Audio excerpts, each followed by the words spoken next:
Pernah kebayang nggak kalau dunia yang kita bangun baik-baik, tiba-tiba runtuh, hancur berantakan? Nah, di saat seperti itu, harapan bisa ditemuin di mana sih? Hari ini kita bakal nyelam ke sebuah kisah kuno yang relevan banget buat kita sekarang. Kisahnya Ayub. Kita akan lihat bareng-bareng gimana di tengah puing-puing keputusasaan, kita justru bisa menemukan harapan yang gak tergoyahkan di dalam Kristus. Coba deh, bayangin sebentar. Anda lagi di puncak-puncaknya. Karir lagi bagus-bagusnya, keluarga harmonis, nama baik di mana-mana.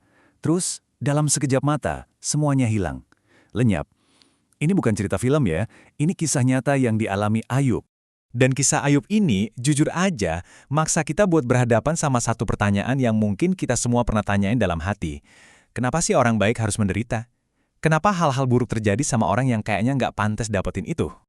Oke, jadi mari kita mulai dengan ngebongkar jawaban-jawaban yang gampang. Kita bakal lihat gimana kisah Ayub ini benar-benar ngehancurin semua klise yang sering banget kita dengar soal penderitaan.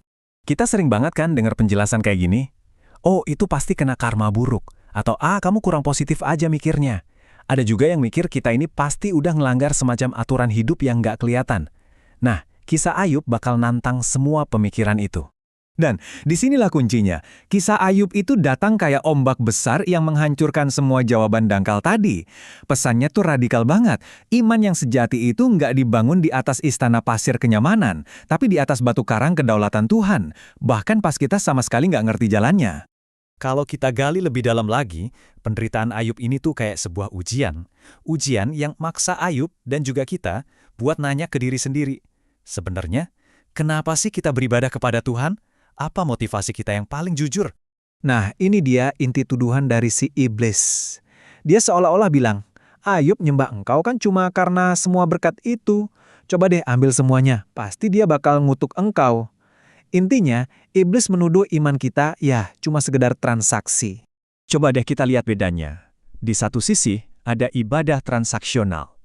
Kalau aku baik, Tuhan wajib berkati aku, jadi berkat itu tujuannya. Di sisi lain, ada iman yang sejati. Tuhan itu sendiri yang paling berharga, nggak peduli keadaannya gimana. Dia yang jadi tujuan akhir, bukan cuma alat buat dapatin kenyamanan. Timothy Keller merangkum ini dengan kalimat yang wow, nusuk banget. Katanya, kalau Tuhanmu itu cukup besar buat kamu salahin, berarti dia juga harusnya cukup besar buat punya alasan-alasan yang kamu nggak bisa pahami. Ini benar-benar mengubah cara kita mandang kedaulatan Tuhan kan? Jadi, kisah Ayub ini seolah-olah nodongin pertanyaan ini langsung ke muka kita. Seandainya, semua kenyamanan, semua fasilitas dari Tuhan diambil hari ini juga, apakah Yesus aja udah cukup buat kamu? Sebuah pertanyaan yang dalam banget ya. Oke, sekarang kita masuk ke titik paling gelap dalam cerita ini. Momen di mana Tuhan rasanya jauh banget, diem 1000 bahasa. Tapi, justru di tengah kesunyian inilah secercah harapan yang luar biasa bakal muncul. Yuk, kita coba rasain penderitaan Ayub. Secara fisik, badannya hancur karena penyakit yang bukan cuma sakit, tapi juga menjijikan. Dia kehilangan kesehatannya, salah satu harta kita yang paling berharga. Terus, secara emosional, dia dikhianati. Bayangin deh, orang-orang yang harusnya ngehibur malah datang buat nuduh. Sahabat-sahabatnya datang bawa teologi yang salah kaprah, malah nambahin garam di atas lukanya yang udah perih.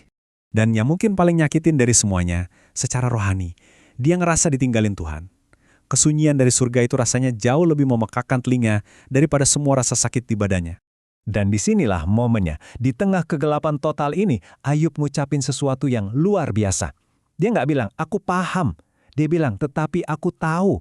Tahu apa? Bahwa penebusnya itu hidup. Wow, ini adalah sebuah deklarasi iman yang dahsyat banget. Dan ini bawa kita ke sebuah kesimpulan yang penting banget.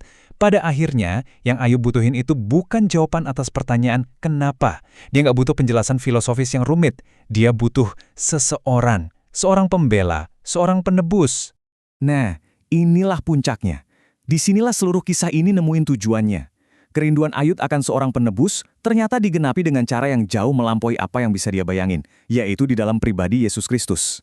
Coba kita bandingkan ya, Ayub itu orang soleh yang menderita padahal nggak salah. Tapi Yesus, dia itu pribadi yang sempurna dan menderita secara sukarela. Ayub kehilangan harta dunia, Yesus meninggalkan kemuliaan sorga. Penderitaan Ayub memulihkan dirinya sendiri, tapi penderitaan Yesus itu membawa pemulihan kekal buat kita semua. Jadi bisa dibilang, Yesus adalah Ayub yang sejati. Dan ini dia, kabar baik yang ngubah segalanya. Karena Yesus udah nanggung hukuman kita di kayu salib, penderitaan yang kita alami sekarang itu bukan lagi hukuman dari Tuhan. Sebaliknya, itu adalah tangan Bapa yang penuh kasih yang lagi ngebentuk kita, supaya kita makin mirip sama Kristus. Oke, semua teologi ini luar biasa, tapi pertanyaannya, gimana cara kita menghidupinya? Yuk kita bawa pulang kebenaran ini, dan kita bikin jadi praktis. Kita bisa pakai kerangka sederhana ini, kepala, hati, dan tangan. Pertama, di kepala kita ubah cara pikir, penderitaan itu bukan selalu hukuman.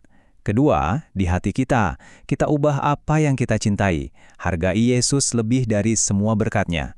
Dan ketiga, dengan tangan kita ubah cara bertindak. Kalau ada teman yang berduka, jangan kasih nasihat klise, cukup temani dan hadir buat mereka. Jadi kalau ada satu hal yang perlu banget kita ingat, ini dia. Kisah Ayub itu sebenarnya bukan tentang kesabaran manusia yang hebat.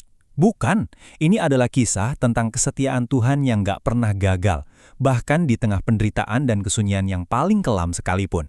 Kita akan tutup dengan sebuah tantangan. Kisah Ayub, dan terlebih lagi kisah Yesus, itu ngajak kita buat ngelakuin sesuatu yang sulit banget.